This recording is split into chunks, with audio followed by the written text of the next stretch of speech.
Hi, my name is Lydia Kramer-Kite, and I'm an occupational therapist, and I'm here to talk to you about a change in the medical world and a movement that really puts client at the center, but looking at population health as a whole and kind of targeting those areas that are hotspots per se. So for our facility, the change would be, I think, pretty flawless and simple here. And I kind of have laid out the strengths that are internal, things that we can control. And so our mission and vision is a really strong brand, which is to help patients and give quality of care to them. And so what this movement would do is it would decrease repeat visits. And as we know, in the hospital realm, if they're coming in with the same diagnosis and they're coming back, then we're not making additional money. Really, it's causing us to spend more money on the same patient. So we would focus on the patients that are the sickest of the sick, and we would really put them at the center of their health care, and we would have a physician and a team kind of follow them through their care, and that would be in charge of their care.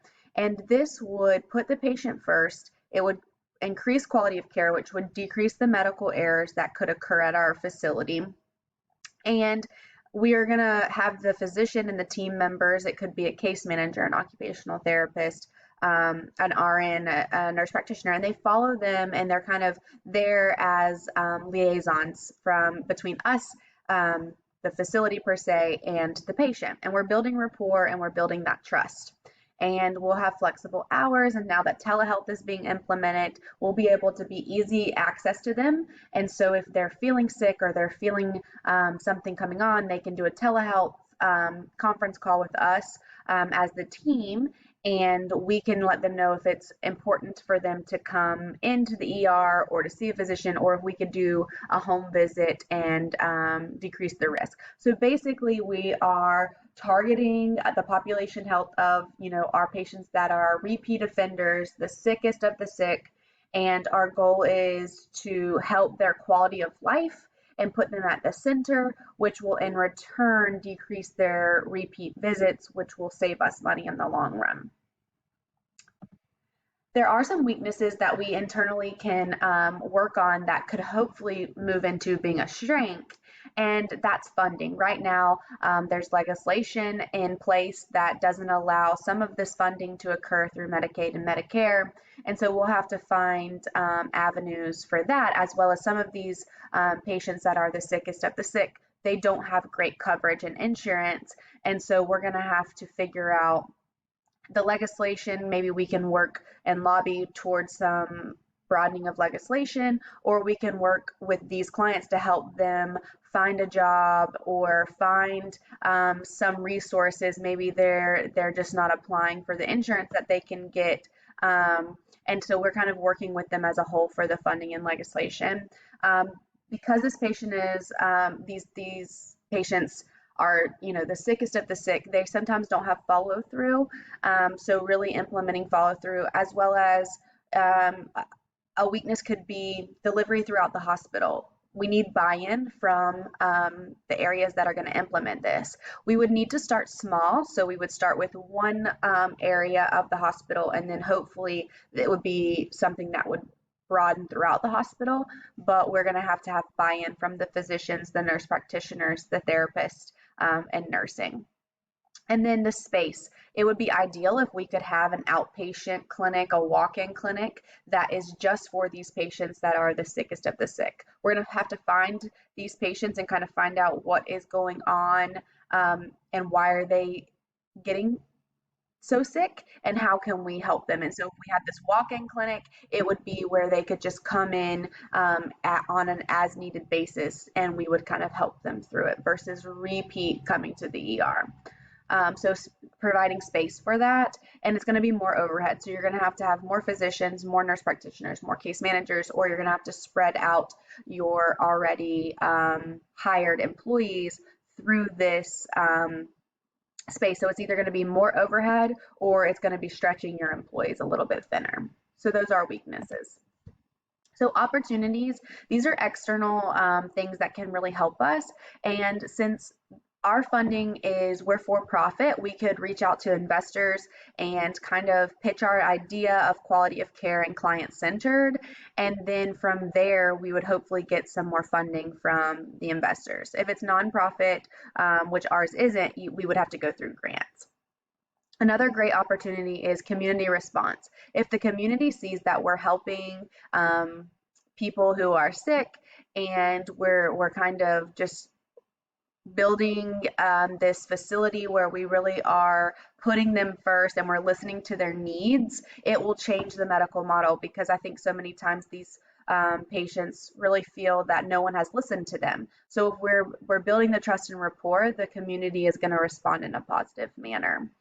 Again, if we can really have a team follow these patients and make sure that they're getting a proper medication, that there's no overlap, that they need all these services or that they don't need these services, and we're kind of helping them throughout their whole life, not just the medical aspect, then we will decrease the repeat hospital visits, which will increase the savings for us, and we won't be spending so much money on the same patient for the same diagnosis. So in the long run, it will save us money.